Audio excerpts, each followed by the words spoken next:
గైకొంటారు, పాటిస్తారు. క్రియలలో వల్ల దేవుని యొక్క క్రియలు కనిపిస్తూ ఉంటాయి. అయితే చాలా ఆజ్ఞలు ఉన్నాయి. మన సంఘానికి కావలసినటువంటి ఆజ్ఞలను నేను మీకు జ్ఞాపకం చేస్తాను. హల్లెలూయా. మన సంఘానికి అతి అవసరమైనటువంటి ఆజ్ఞలను, ఆ ఆజ్ఞలను మనం పాటించినట్టయితే చూస్తూ ఉండగానే కన్ను మూసుకొని తెరిచేంత లోపల మన సంఘము అభివృద్ధి పొందుతారు, డెవలప్ అవుతారు.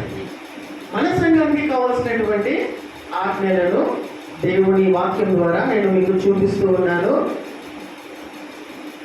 యేసు ప్రభువుని ప్రేమించేటువంటి వాళ్ళు ఆయన మాటలను నమ్ముతారు, ఆయన ఆజ్ఞలను ప్రేమిస్తారు.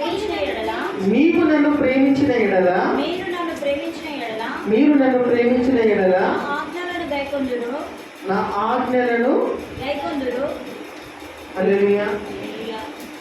నిజంగా చెప్పండి, యేసు ప్రభువుని నేను ప్రేమిస్తున్నాను, ప్రేమించాలని అనుకుంటున్నటువంటి వాళ్ళు, నేను యేసు ప్రభువుని ఈ రోజు నుండి అయినా నేను ప్రేమించాలని ఇష్టపడుతున్నాను అనేటువంటి వాళ్ళు చేతులు ఎత్తి చూపిస్తారు.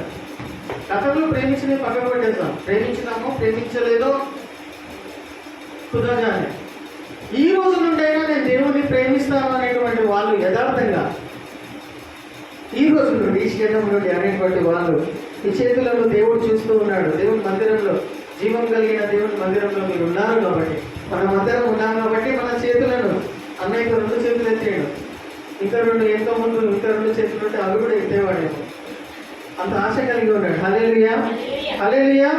చూడండి, యేసు ప్రభు స్వయంగా చేతులు ఎత్తినటువంటి వాళ్ళను చెప్తూ ఉన్నాడు, మనందరికీ కూడా తెలియజేస్తూ ఉన్నాడు. ఈ క్షణం నుండి మీరు నన్ను ప్రేమించిన ఎడల నా ఆజ్ఞలను గైకొందురు. అంతే. మీరు నన్ను ప్రేమించాలి అని అనుకుంటే నా ఆజ్ఞలను గైకొంటారు.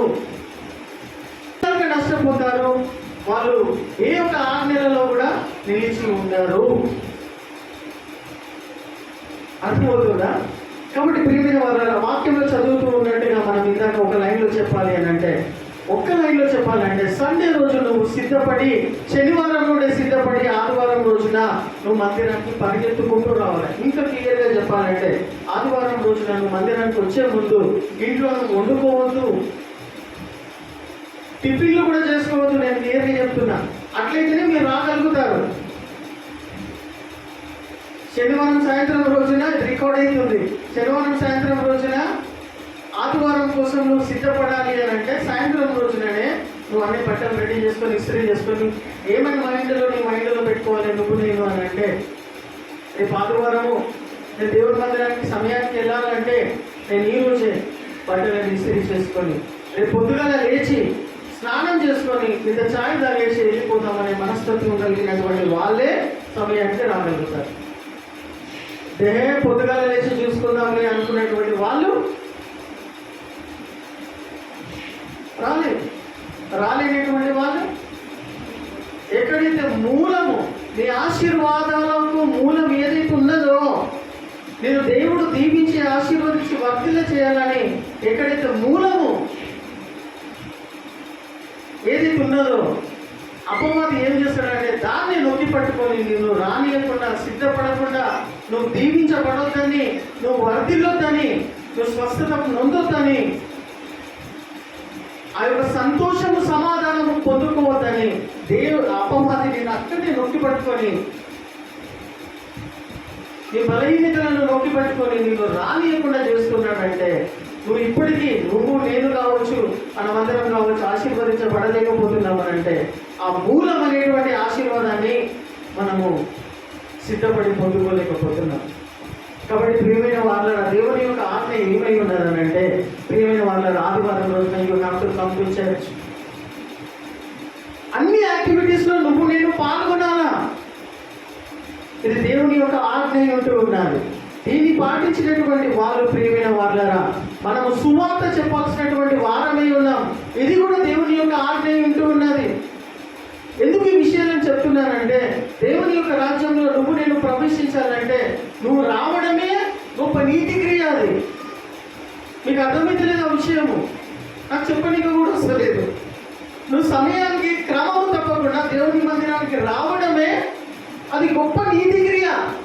దాంట్లోనే అన్ని ఇమిడి ఉన్నాయి. అర్థమవుతుందా? దాంట్లోనే అన్ని ఇమిడి ఉన్నాయి. నువ్వు కేవలం కంటిన్యూగా క్రమం తప్పకుండా మందిరానికి రావడం వలన సమయానికి నిన్ను చూసి దేవుని ఎరగలేనటువంటి వాళ్ళు, రక్షణ పొందలేనటువంటి వాళ్ళు, ఈమె ఏంది పొద్దుగల సండే కాగానే 9 గంటలకు 9:30కి వెళ్ళి చర్చిలో కూర్చుంటుంది ఏంటని నువ్వు వాళ్ళకు సువార్త చెప్పకయే. ఇది ఒకనొక కారణం చెప్తున్నా, వాళ్ళకు సువార్త అందజేయబడుతుంది. మీరు సమయానికి రావడం వలన ఇక్కడ క్రమము ప్రతిష్ఠించబడుతుంది. హల్లెలూయా, హల్లెలూయా. ఫర్ ఎగ్జాంపుల్, మేము చాలా భారంతో ప్రార్థన చేస్తున్నాం చాలా రోజుల్లోనే. ప్రభువా, నూతనమైన వ్యక్తులను నడిపించండి. ఈ పాత వ్యక్తులు, ఎదిగినటువంటి గొర్రెలు, ఎదిగినటువంటి బిడ్డలు ఎంత చెప్పినా రాలేకపోతున్నారు ప్రభువా, ఎంత చెప్పినా వాళ్ళు అర్థం చేసుకుంటలేరు ప్రభువా అని, కొత్త వాళ్ళని పంపించండి అని బాగా ప్రార్థన చేస్తున్నాం, కనిపెడుతున్నాం. దేవుడు నడిపిస్తలేడు. ఎందుకు నడిపిస్తలేవు ప్రభువా? కొత్త వ్యక్తులను నీ మందిరం అంటే ఇట్లనే ఉండాలా, నీ మందిరం అంటే ఇట్లనే ఉండాలా, నీ సేవ చేయడానికి నేను వచ్చిన ప్రభువా, నీ మందిరం అంటే ఇట్లనే ఉండాలా అని బాగా ప్రార్థన చేసినప్పుడు దేవుడు తన ఆత్మ ద్వారా ఏం చూపిస్తున్నాడు తెలుసా, ఏం సూచిస్తున్నాడు తెలుసా? నేను కేవలం స్టార్టింగ్లో ఒక్క 20 మందినైనా పంపి ప్రభువా కొత్త వాళ్ళని అని ప్రార్థన చేస్తున్నప్పుడు దేవుడు సూచిస్తున్నటువంటి విషయం ఏమేమి ఉందంటే, పంపిస్తా, ఓకే, నీ విశ్వాసాలను బట్టి, మీ ప్రార్థనలను బట్టి నేను 20 మందిని పంపిస్తా.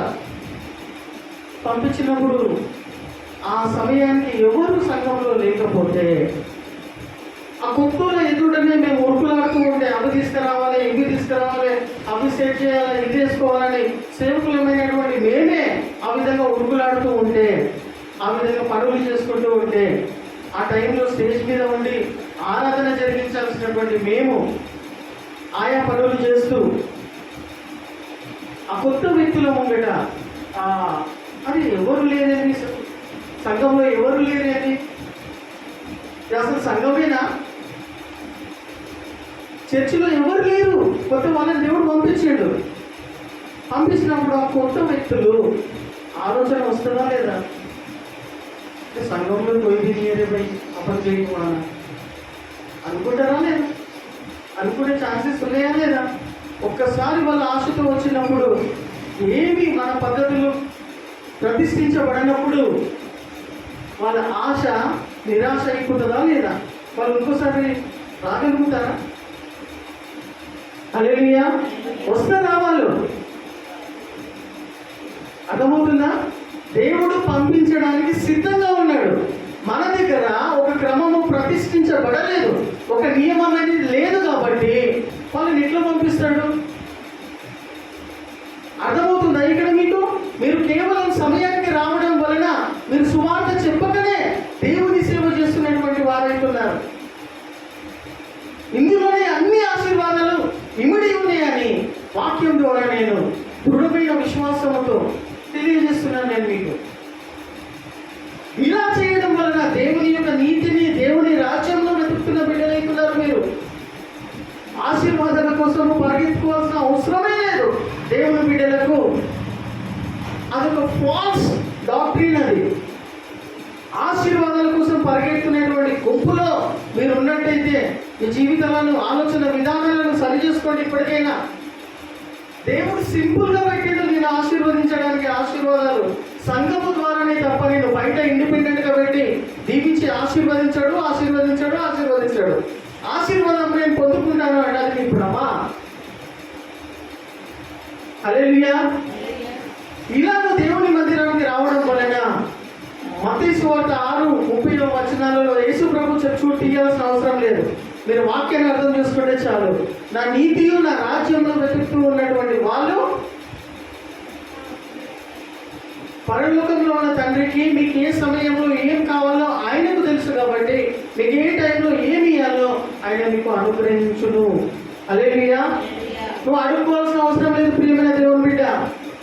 అడుక్కోవడానికి నువ్వు పిచ్చగానివి కాదు. పిచ్చపుల్లమా? దేవుని బిడ్డలమా? దేవుని బిడ్డలమా? కుక్క పిల్లలమా? పిచ్చగాళ్ళమా? దేవుని బిడ్డలంటే ఎట్లుండాలి?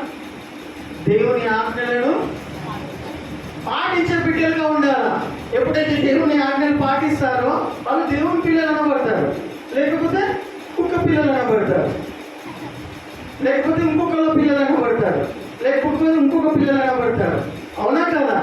కాబట్టి ప్రియమైన వాళ్ళ మీరు దేవుని పిల్లలు కాబట్టి మీకు కావాల్సినటువంటి అవసరతలు ఏం కావాలో నువ్వు అంతగా తపస్సు చేసి ఉపవాసాల నుండి అడుక్కోవాల్సిన అవసరం నీకు లేదు అని యేసు ప్రభుల వారు మత్తయి సువార్తలో స్వయంగా చెప్తున్నాడు. ఆయనే first seek the kingdom of and his righteousness, then all the things shall be added on to you. హల్లెలూయా. ఆయన నీతి అయిన రాజ్యము మొదటిగా అంటే ఫస్ట్ నువ్వు ఇది చేయి బిడ్డ అంటున్నాడు. నువ్వేమో చేయకు, ఎవరినో చూసి భ్రమపడకు, గుంపును చూసి మోసపోకు, గుంపులో వెళ్ళి కలిసిపోకు. గుంపులో చేరిన వాడు కనిపించకుండా పోతాడంట. గుంపు పుడుతుంది, మనం కూడా అలా చేర్చబడదామని పోయేటోడు గుంపులో చేరినోడు కనిపించకుండా వెళ్ళిపోతాడంట. సింపుల్ గా చెప్తున్నా నేను. ఎంటర్ ద నారో వే అని ఉంది, బ్రాడ్వే. హల్లెలూయా. ప్రియమైన వాళ్ళు ఏం తెలియజేస్తున్నారంటే మీరు దేవుని యొక్క నీతిని రాజ్యమును వెతుకుతున్న బిడ్డలు అవుతారు. ఎప్పుడు నీకు దేవుడిచ్చిన సంఘాన్ని మర్యాదిస్తూ, గౌరవిస్తూ, దానికి విలువనిస్తూ, అందులో ఉన్నటువంటి కార్యకలాపాలను రెస్పెక్ట్ చేస్తూ అందులో పాల్గొంటూ ఉన్నప్పుడు నువ్వు దేవుని నీతిని రాజ్యమును వెతుకుతున్న బిడ్డవవుతావు. అప్పుడు నీకు కావలసిన ఆశీర్వాదాలు నీ వెనుకల పరిగెత్తుకుంటూ వస్తాయి. హల్లెలూయా, హల్లెలూయా, హల్లెలూయా. ఆశీర్వాదాల కోసం పరిగెత్తకండి. దేవుని మాట విని నడుచుకునే విధంగా ఉండండి. నన్ను ప్రేమించిన వారు నా ఆజ్ఞలను గైకొందురు అనే మాటకు అర్థం ఏమై ఉన్నదంటే వాళ్ళు పాటిస్తారు, క్రియలలో ఆ ఆజ్ఞ కనిపిస్తుంది. మొన్న దినంలో నేను రికార్డ్ అవుతుంది. నేను కూడా ఒక బ్యాంకుకి వెళ్ళిన హైదరాబాద్. ఏదో ఒక లోన్ అమౌంట్ శాంక్షన్ చేపిస్తే వాళ్ళు నాకు రావాల్సినటువంటి కమిషన్ వాళ్ళు దగ్గర ఉండి